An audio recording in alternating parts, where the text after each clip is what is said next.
Hey guys, so today we're going to delve into one of the fundamental copywriting books. This is How to Write Copy That Sells by Ray Edwards. Hopefully you can see that. So this is now one of the cornerstone books since it was released in 2016. I'm not affiliated with this or Ray. I'm not receiving any kind of commission or payment for this recommendation. This is one of my favorite copywriting books, and that's why I'm recommending it to you today. So, today you will learn how to write copy that sells without being salesy, sleazy, or cheesy. We're going to delve into Ray's book. We're going to look at one paragraph of this book, which became an instant classic. It is now one of the most important books in copywriting, and Ray has kindly given his permission for us to use this book today. I'm going to read the first chapter. He's actually given me permission to use 2 chapters, so I can read out 2 chapters from this book, but because I want you to just go and take action today and implement some of the wisdom from this book, I'm just going to go into the first chapter, which is long enough. There's a lot of high quality content, usable, actionable content from it, as you'll see. And then at some point in the near future, we'll come back and we'll delve into another chapter and continue this. But I really just want to give you a taster of what's in store when you buy this book. I think everyone should own this. So I'm not going to wax lyrical about it, but I think if you want to learn how to write copy, and that is one of the most important things you can do for yourself and for your business, because if you know how to write effective sales copy, well, the sky's the limit really. And also, if you stay until the end, I'm going to show you how to drive traffic to your offers. So once you've crafted your sales message, you're going to need traffic, right? I'm going to show you how to get that too if you stay until the end. So what I'm going to do, because I've got 2 copies of this book, I've got the physical copy and I've got the Kindle version as well, because I like to read it on my phone. And listen, I keep going back to this book. You know, when I get stuck or something, I just turn to this and it inspires me. So that's why I'm recommending it today. So what I'm going to do is I'm going to have a cup of coffee. I'm going to read the first chapter for you. I'm going to have bullet points on screen if you're watching on the video version. If you're listening on the podcast, don't worry, you're not going to miss anything. But for those of you who are visual learners, you're going to have bullet points. So let's take our time with this because there's a lot to get through. So chapter 1. Chapter 1 begins by saying, if you can write effective sales copy, you can literally write your own paycheck. There really should be no such thing as a broke copywriter. By definition, good copywriters can create money out of thin air. But sales copy, ad campaigns, and business often do fail. Why does this happen? It happens because just writing out a sales pitch is not enough to make your copy effective. In this chapter, we will lay the groundwork for writing effective copy. Copy that works, copy that sells. First, you need to know your big idea.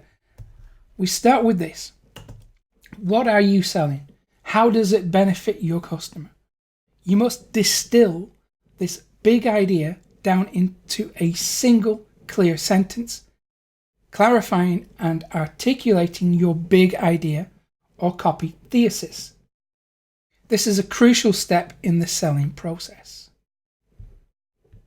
You may remember from your school days that a thesis is a proposition stated or put forward for consideration, especially one to be discussed and proved or to be maintained against objections.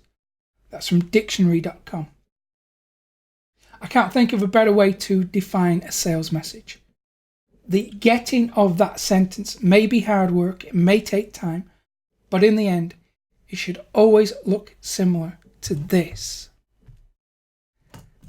Annie, your audience can solve their problem by using your product because how it solves the problem.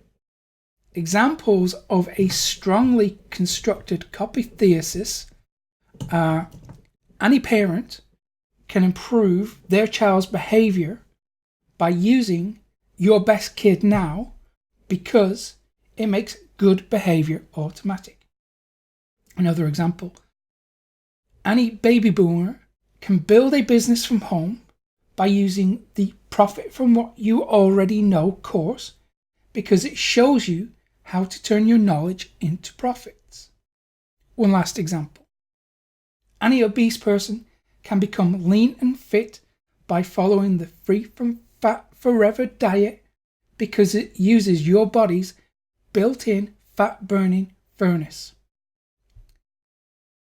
Work on your copy thesis until you have a rock-solid big idea expressed in short, pregnant sentences that are clear as crystal. Copywriting fails when you ignore these principles. They are universal psychological triggers that help you sell more effectively.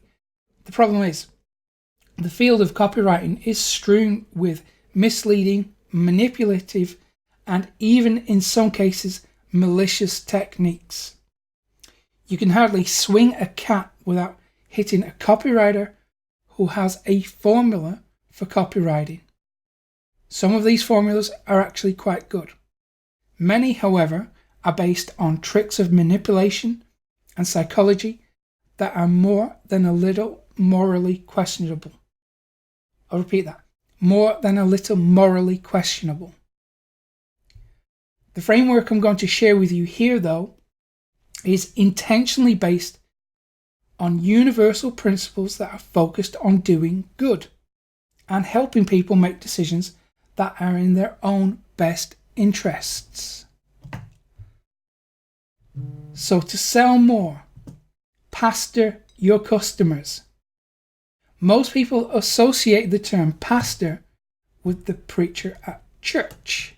While this is certainly one way of understanding the term, the original meaning of the word pastor was actually to shepherd. And what does a shepherd do? He or she cares for, feeds, and protects the flock. Now, before we go any further, I should address the habit that some marketers have of referring to their customers as their herd. It seems to paint an unflattering picture. This kind of imagery is not what I am invoking here. The actual role of a shepherd is a loving, caring, and protective one. In fact, Jesus, who called himself the Good Shepherd, actually laid down his life for his flock. I'm not suggesting any religious overtones for your copy. What am I suggesting? What I am suggesting is that you adopt the same loving, caring, and protective role as you write copy for your prospects and customers. And as you might have guessed, PASTOR is also an acronym for the major sections of your copy. The P.A.S.T.O.R Copywriting Framework. Trademark. P is for person, problem, and pain. You must begin by identifying the person you are trying to reach within your message, understanding the problem that you are solving for them, and the pain that problems cause.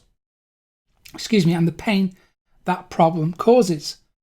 The simplest, most effective way to do this is to describe the problem in great detail. It's a psychological principle identified by marketing wizard J. Abraham.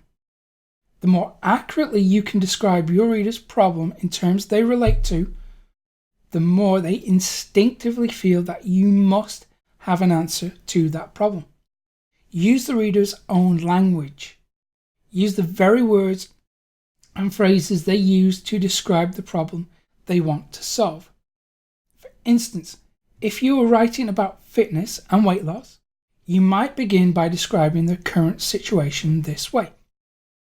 You've tried every fad diet that's come along. You've started and stopped a dozen different exercise programs, perhaps joined several different gyms, but the truth is, You just can't seem to take the weight off or keep it off.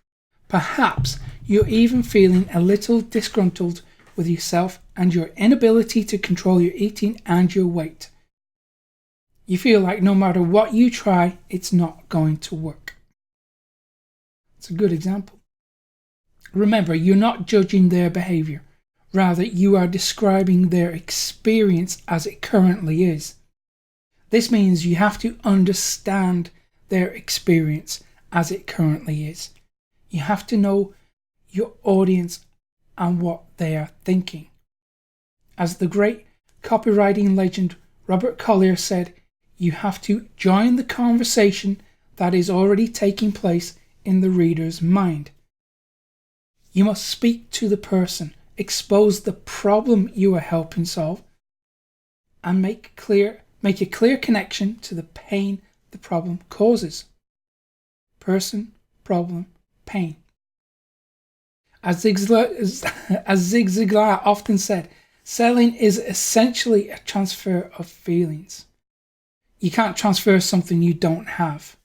You must first empathize with your reader and have the feelings they have. Then you must develop the feelings of excitement that come from knowing the problem can be solved.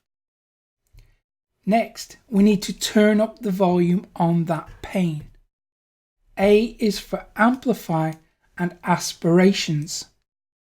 The next step is to amplify the consequences of not solving the problem and the aspirations they hold for the future. This really is the key to making sales, and it is probably the most neglected step in the process. What will motivate people to buy your product, invest in your service, or accept your idea is usually not the beautiful outcome framed in a positive light on its own. It is required rather that before painting the picture of paradise they seek, you must get them to fully experience the consequences of not solving the problem. So while we do want to show our prospects how their life can look if they receive the benefits of your product, they first must have to believe they need it.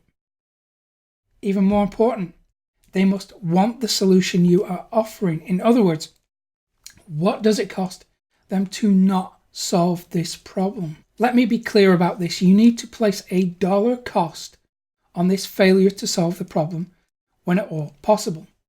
When I'm writing copy about a business improvement program, for instance, I may have the reader walk through a simple exercise like this. Write down your average monthly income over the last 12 months.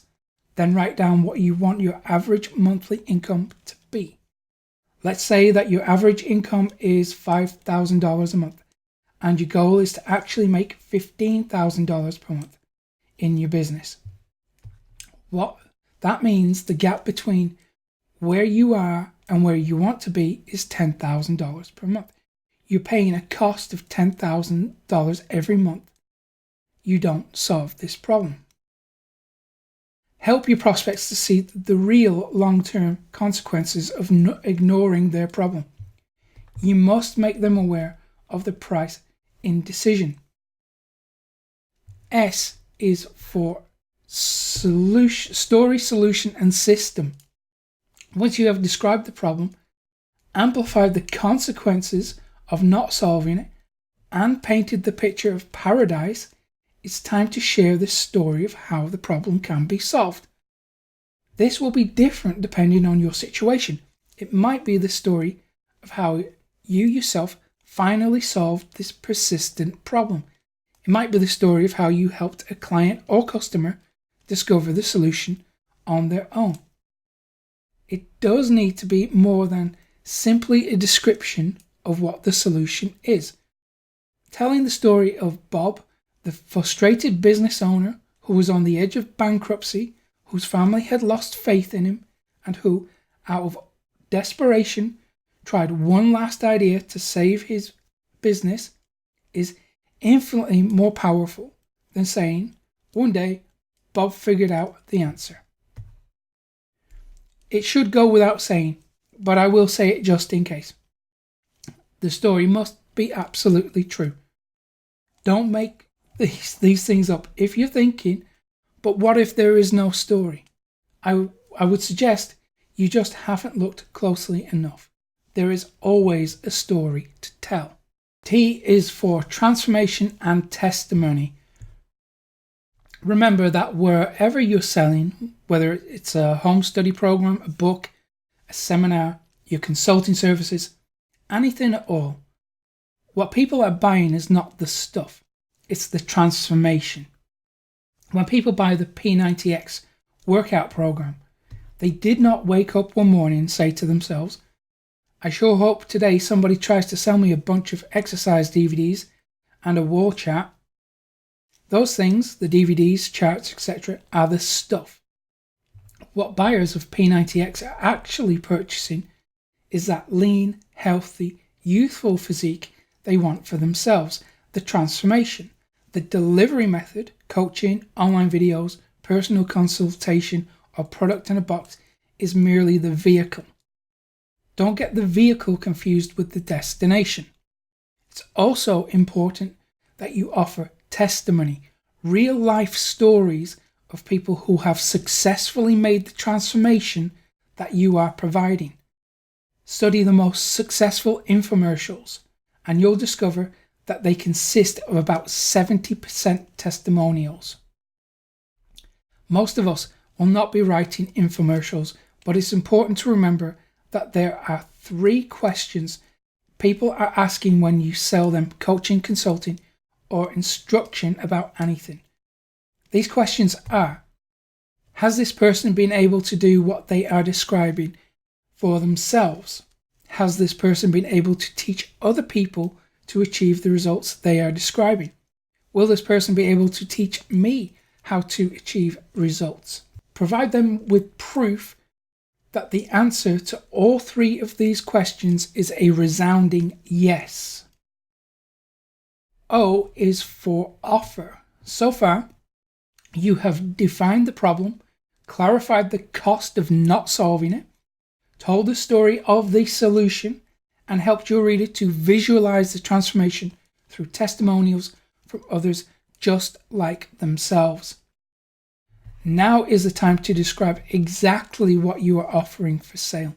This is a section of your copy where you lay out your offer.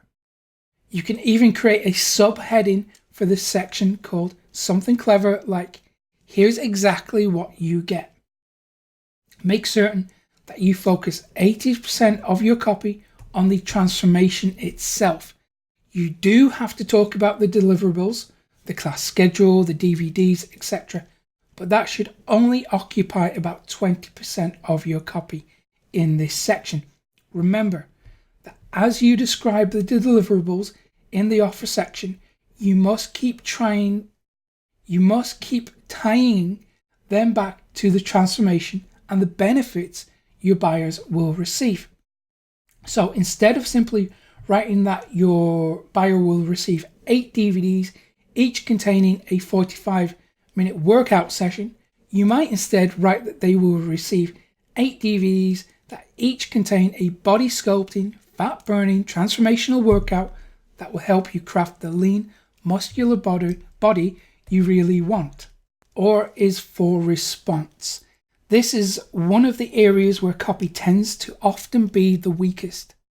The response request. We are asking the customer to buy. At this point, you should not be shy about making this request. You should tell the customer exactly what to do in order to get your program, your consulting, your book, etc. You should remind them why it's important to do so. I often write copy similar to this.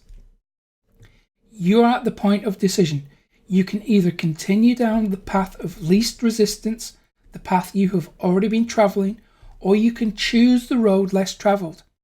The path of least resistance will probably result in you getting the same outcomes you've always received.